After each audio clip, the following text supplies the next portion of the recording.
আমাদের জীবনে যে সমস্ত জায়গা থেকে সমস্যা আসতে পারে তার মধ্যে বাস্তু হচ্ছে একটা অতি মূল্যবান জায়গা বা বাস্তু একটা পয়েন্ট যেখান থেকে আমাদের জীবনে কিন্তু ভ্যারাইটিস বিভিন্ন রকমের কিন্তু সমস্যার আবির্ভাব হয়। এই ভিডিওটা যারা দেখছেন, যতজন মানুষ দেখবেন বা যতজন সাবস্ক্রাইবারের কাছে ভিডিওটা যাবে, আমি প্রত্যেককে বলবো, আমি যে কথাগুলোকে বলবো এই ভিডিওর মধ্যে, কথাগুলোকে একটু বোঝার চেষ্টা করবেন এবং এইগুলোকে জীবনের সঙ্গে কিন্তু মিলাবেন। আমি প্রতিটা পয়েন্ট কিন্তু এখানে উল্লেখ করব। ভিডিওটা এইভাবেও ভাবতে পারেন, আপনার বাস্তুগত সমস্যা আদৌ আছে কি এটা আপনি বুঝতে পারবেন এই ভিডিওটা থেকে, বা এটাও হয় বাস্তুগত সমস্যা আমাদের জীবনে কিভাবে প্রভাব দেয়, কখন দিতে পারে, আপনি কিভাবে বুঝবেন এবং কি সমস্যা ভোগ করতে হতে পারে। আমাদের চ্যানেলে যারা ডেইলি ভিডিও ভিউ করছেন তারা প্রত্যেকে মোটামুটি জানেন যে এই জাতীয় ভিডিও আমাদের চ্যানেলে অলরেডি দেওয়া আছে, কিন্তু এই ভিডিওটা থেকে মূলত আলাদা করে বানানোর একটাই কারণ, আপনারা যারা সাধারণ ব্যক্তি আছেন, যারা অ্যাস্ট্রোলজি, জ্যোতিষশাস্ত্র বা বাস্তু কিছু বোঝেন না, তারা যাতে সহজভাবে বুঝতে পারেন যে সত্যিই আপনার বাড়িতে কোনো বাস্তুগত সমস্যা হয়ে আছে কি না। এটা খুব ইম্পর্ট্যান্ট জানাটা। তো আজকে আশা করছি আপনাদের অনেক ডাউট ক্লিয়ার হবে, অনেক রহস্যের জাল খুলবে এবং আপনারা অনেক কিছু শিখতে পারবেন। হাতে সময় নিয়ে বসবেন। খুব তাড়াতাড়ি কিন্তু ভিডিওটা বা দ্রুত শেষ করতে পারবো না, কারণ অনেক পয়েন্ট এখানে বোঝাতে হবে। খুব দ্রুত করতে গেলে অর্ধেক পয়েন্ট আমাকে বাদ দিতে হবে বা কেটে ফেলতে হবে, সেটা হবে না। আপনারা পুরো ভিডিওটা প্রথম থেকে শেষ অবধি দেখুন। ট্রু সায়েন্টিফিক অ্যাস্ট্রোলজি ইউটিউব চ্যানেলে আমি প্রত্যেককে ওয়েলকাম জানাচ্ছি। ভিডিওটা প্রথম থেকে শেষ অবধি আবারও বলবো, দেখবেন, অনেক জিনিস কিন্তু বুঝতে পারবেন। যদি কোনো জিনিস না বুঝতে পারেন নিচের কমেন্ট বক্সে কিন্তু জানিয়ে যাবেন আপনি কোন জায়গাটা বুঝতে পারেননি। আমরা পরবর্তী ভিডিওতে আলোচনা করব বা কমেন্ট বক্সে ইনস্ট্যান্ট রিপ্লাই দেব। দেখুন, বাস্তু কাকে বলে এটা সবার আগে জানতে হবে। এটা ভীষণ গুরুত্বপূর্ণ। আপনি যে গৃহে বসবাস করছেন তার যে ভূমি বা মাটি, সেখান থেকে কিন্তু বাস্তুর সৃষ্টি হয়। ওইটাই হচ্ছে আপনার বাস্তু বা আপনার বাসস্থানটাকেই এখানে কিন্তু বাস্তু বলে এখানে আমরা চিহ্নিত করছি। তো বোঝা গেল বাস্তুর জায়গাটা কি। এইবার বাস্তুর সমস্যার জন্য তো অনেক কিছুই হয়, আপনারা কি করে বুঝবেন? আপনি জানবেন বাস্তুগত সমস্যা যদি আপনার গৃহে থেকে থাকে বা আদৌ আপনি মনে করেন যে এই সমস্যাটা আপনার বাস্তুগত সমস্যার জন্য হচ্ছে, আপনি একটা জিনিস জানবেন, এটি কিন্তু জেনারেশন ওয়াইজ ক্যারি ফরওয়ার্ড হবে। অর্থাৎ কি, আপনি আগে এটা চিন্তা করে দেখুন, আপনি যে সমস্যাটার মধ্যে এখন আছেন বা যেটিকে সাসপেক্ট করছেন, যে অনেকে বলে না যে আমার বাড়ি ঠিক নেই, আমার বাস্তু ঠিক নেই, এই জন্য আমার এই কাজটা হচ্ছে না, এরকম যারা বলে থাকেন, আপনি একটু ভেবে দেখুন, চিন্তা করে দেখুন, খোঁজ নিয়ে দেখুন, আপনার আগের যে কটা জেনারেশন ছিল, আপনার বাবার সময় বা আপনার ঠাকুরদার সময় যে জায়গাগুলো ছিল বা তাদের যে জেনারেশানগুলো তারা পেরিয়ে এসেছিল, তাদের মধ্যে তারাও আপনার সমস্যাটা ভোগ করেছিল কিনা। ধরুন একটা সহজ উদাহরণ দিয়ে ব্যাপারটাকে বলা যাক, যে কারুর হয়তো শরীর স্বাস্থ্য নিয়ে খুব সমস্যা, আপনি দেখতে পাচ্ছেন কি আপনার জেনারেশানে একটা কারুর আপনার থেকে একটু বৃদ্ধ হয়েছে, সে তার অসুস্থ, সে অনেক দিন ধরে অসুস্থ হয়ে পড়ে আছে, সহজে মুক্তি লাভ হচ্ছে না, সে কষ্ট পাচ্ছে। তাহলে আপনাকে দেখতে হবে আপনার আগের জেনারেশানে এই সমস্যাটা কেউ ভোগ করেছে কিনা। এটা ভীষণ গুরুত্বপূর্ণ। বা এটাও আরও ভালো হয়, তারও আগের জেনারেশানে যদি আপনি একটা দুটো জেনারেশান পিছিয়ে গিয়ে যদি আপনি একটু দেখতে থাকেন যে প্রায়শই বাড়িতে যারা বয়োজ্যেষ্ঠ আছে তারা ভুগে শেষ হয় কিনা বা ভুগে পরলোকে গমন করে কিনা, এটা আগে আপনি দেখুন।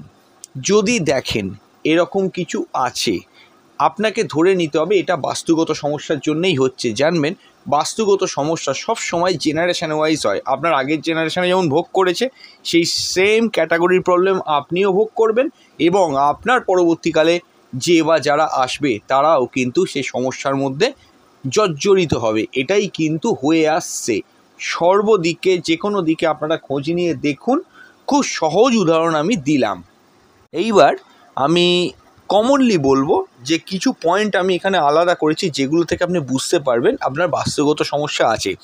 কিছু পয়েন্ট আমি বলে দেবো আপনাকে, কিছু সমস্যার কথা বলবো, এটাই বলাটা আমার দরকার এখানে, যে আমি কিছু সমস্যার কথা বলবো যে সমস্যাগুলো সাধারণভাবে বাস্তুগত সমস্যা থাকলে কিন্তু আপনাকে ভোগ করতে হতে পারে বা হচ্ছেও বা পরবর্তীকালে হবে বা আগে হয়েছিল, যে কোনো কিছুই আপনি এটাকে ধরে নিতে পারেন। কিন্তু এটাও তার সঙ্গে আপনাকে খেয়াল রাখতে হবে এই সমস্ত সমস্যাগুলো আপনার অতীতের যে জেনারেশনগুলো ক্রস করে গেছে তারাও কিন্তু ভোগ করেছে। তাহলে ব্যাপারটা ক্লিয়ার হয়ে গেল। শুধু আপনার জেনারেশনটাকে ধরে দেখবেন না, আবারও বলছি আপনার অতীতের জেনারেশনটাকেও কিন্তু এখানে নিয়ে এসে বিচার করতে হবে আপনাকে। হ্যাঁ, সর্বপ্রথম এবার আমি সমস্যাগুলো বলি এক এক করে। সর্বপ্রথম যে সমস্যাটা বাস্তুগত সমস্যার জন্য আপনাদের জীবনে যে এফেক্টটা সর্বপ্রথম আসছে সেটি হলো মানসিক সমস্যা। দেখুন, মানসিক সমস্যা ইন দ্য সেন্স কি, এখানে আমি কাউকে ছোট করছি না, মেন্টালি আনহ্যাপি। আপনি লক্ষ্য করে দেখবেন, আপনি যদি মেন্টালি আনহ্যাপি থাকেন বা গৃহে ঢুকে আপনি প্রচণ্ড আনহ্যাপি ফিল করেন বা মন খারাপ হয়ে যায়, মনটা ভারাক্রান্ত হয়ে যায়, যতক্ষণ বাহিরে ছিলেন ভালো ছিলেন, গৃহে এসে কিন্তু আপনার নেগেটিভ ইম্প্যাক্ট পড়লো, আপনি যদি বুঝতে পারেন আপনাকে ধরে নিতে হবে আপনার বাস্তুগত সমস্যা আছে। তবে এখানেও একটা কথা, এখানে 2-3টে জিনিস আমি বলবো, একটু খেয়াল করে দেখুন যারা গৃহের সদস্য রয়েছে তাদেরও ম্যাক্সিমামই এই সমস্যাটা ঘটছে কিনা এবং আপনার আগের জেনারেশন এই সমস্যাটা ভোগ করেছিল কিনা, বা তারও আগের জেনারেশন আপনি কিন্তু দেখতে পারেন তারাও এই সমস্যার মধ্যে ছিল কিনা। যদি তারাও এই সমস্যায় থাকে, বাস্তুগত সমস্যার জন্য হচ্ছে। দ্বিতীয় যে সমস্যার কথা বলবো সেটি হলো শারীরিক সমস্যা। লক্ষ্য করে দেখবেন, এই শারীরিক সমস্যার কথা যখন আমি তুললাম, লক্ষ্য করে দেখবেন আপনার জেনারেশানে, এটা জেনারেশান ধরেই দেখতে হবে, আপনাকে একা দেখলে হবে না, প্রায়শই অসুস্থ হয়ে থাকে কি না। আপনি যে গৃহে থাকছেন ওই গৃহে কি অসুস্থতা লেগে থাকে? দেখুন, ট্রিটমেন্টে খরচা এখানে কিন্তু ধরবেন না, অসুস্থতা লেগে থাকে মানে প্রায়শই কেউ বিছানার মধ্যে শয্যাশায়ী হয়ে দীর্ঘদিন পড়ে আছে, বা প্রায়শই সর্দি কাশি জ্বর একটা বাড়ির মধ্যে লেগেই আছে, সেখান থেকে সেটা যাচ্ছে না। এবং এই সমস্ত সমস্যা আবারও আমি এগেন বলবো আপনার অতীতের জেনারেশনগুলোও কিন্তু ভোগ করেছিল, এটাও আপনাকে কিন্তু দেখতে হবে। আপনাকে ধরে নিতে হবে আপনার বাড়িতে বাস্তুগত সমস্যা আছে। তৃতীয় যে পয়েন্টটাকে আমি বলবো সেই পয়েন্টটি হলো আর্থিক সমস্যা। তার আগে বলে দেবো, যারা আমাদের সঙ্গে কনসাল্ট করতে চাইছেন, স্ক্রিনের ওপর যে নাম্বার দেওয়া আছে ওই নাম্বারে হোয়াটসঅ্যাপ করে বুকিং করবেন, বুকিং মাস্ট। আমরা তাহলেই সমস্ত কিছু কিন্তু জানিয়ে দেবো কীভাবে কী করতে হবে। হ্যাঁ, যেখানে ছিলাম, আর্থিক সমস্যা। আপনি রোজগার করছেন বা আপনার পরিবারে অনেকে রোজগার করছে, টাকা ধরে রাখতে পারছে না, বহুদিন চাকরি করছে, বহুদিন ব্যবসা করছে, ইনকামও বেড়েছে, মান্থলি রেভিনিউ বেড়েছে, সবই ঠিক আছে, টাকা আপনি ধরে রাখতে পারছেন না। আপনি একটু সব কিছু ভুলে আপনার অতীতের জেনারেশন, আপনার বাবার যে টাইমিংটা ছিল, আপনার বাবা যে সময় বড় হয়েছে, আপনার বাবার যে কর্মজীবন ছিল, সেই জীবনটা কেমন ছিল, ধরুন আপনি কর্ম নিয়েই ভাবছেন বা আর্থিক স্টেবিলিটি নিয়ে ভাবছেন, এবার আপনাকে চিন্তা করতে হবে আপনার বাবাও কি সঠিকভাবে ফিনান্সিয়ালি স্টেবল হতে পেরেছিলেন, বা তারও আগে যদি যাই আপনার ঠাকুরদা, তিনিও কি আর্থিকভাবে স্টেবল হতে পেরেছিলেন। এইগুলো কিন্তু আপনাকে স্টাডি করে দেখতে হবে।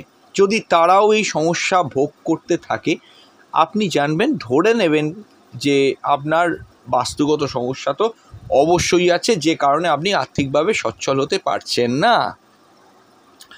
4 নম্বর যে পয়েন্টটা আমি এখানে রেখেছি, সম্পত্তি নিয়ে সমস্যা। দেখুন, সম্পত্তি নিয়ে সমস্যা মানে সম্পত্তি লিখে দিলে ঝামেলা, না লিখে দিলে হবে না, এই রকম সমস্যার কথা আমি এখানে কিন্তু আনতে চাইছি না, যেগুলো প্রায়শই আপনারা যে কোনো জায়গাতে দেখতে পারেন। সম্পত্তির জন্য বিবাদ, হ্যাঁ, আরও বেশি প্রপার্টি চাই, বেশি সম্পত্তি চাই, শেয়ারের কিছু পার্সেন্টেজ চাই, এই সমস্ত জিনিস আমি এখানে ঢোকাচ্ছি না।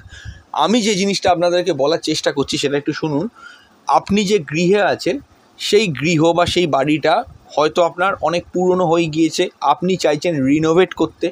ভালো করে বুঝবেন, আপনি চাইছেন আপনার গৃহকে কোনোভাবে প্রপার্টি সেল করতে, এই সকল কাজে, বা কোনো রকমভাবে নিজেরাই একটা ফান্ড অ্যারেঞ্জমেন্ট করে যারা থাকেন তারা বাড়িটাকে একটা সুন্দর বা সহজলভ্য করে তুলবেন, বা অ্যাটলিস্ট মোটামুটি আপডেট করবেন এরকম চিন্তাভাবনা করছেন, কিন্তু কিছুতে কাজ এগোচ্ছে না। শরিকি সমস্যার জন্য অর্ধেক লোক সই দিচ্ছে না, কখনো কখনো সেলসের কটায় লোক দেখে গেলে সে লোক কোনো রেসপন্স করছে না, এবং নিজেদের মধ্যে কিন্তু এই নিয়ে বচসা চলছে এবং দীর্ঘদিন ধরে চলছে। আপনি অনেক চেষ্টা করছেন বাড়িটাকে কোনোভাবে, কিন্তু কোনো রকম একটা উপায় বার করতে পারছেন না যেগুলো আপনি করতে চাইছেন। যে সমস্যাগুলো বললাম গৃহ নিয়ে বা বাড়ি নিয়ে, হ্যাঁ, সম্পত্তি নিয়ে, এইরকম যদি সিচুয়েশান আপনার এই জীবনে ভোগ করতে হয়, আপনার আগের যে জেনারেশান ছিল, আপনার পিতার যে জেনারেশান বা তারও আগে যে জেনারেশানগুলো ছিল, ওখানেও খোঁজ নিয়ে দেখতে হবে তারাও আপনার মতো এই সমস্যার মধ্যে ছিল কি না। যদি থাকে আপনাকে ধরে নিতে হবে বাস্তুগত সমস্যা কিন্তু আছে। আমি 4টে টোটাল পয়েন্ট বলেছি এখনও অবধি, পরপর বলেছি।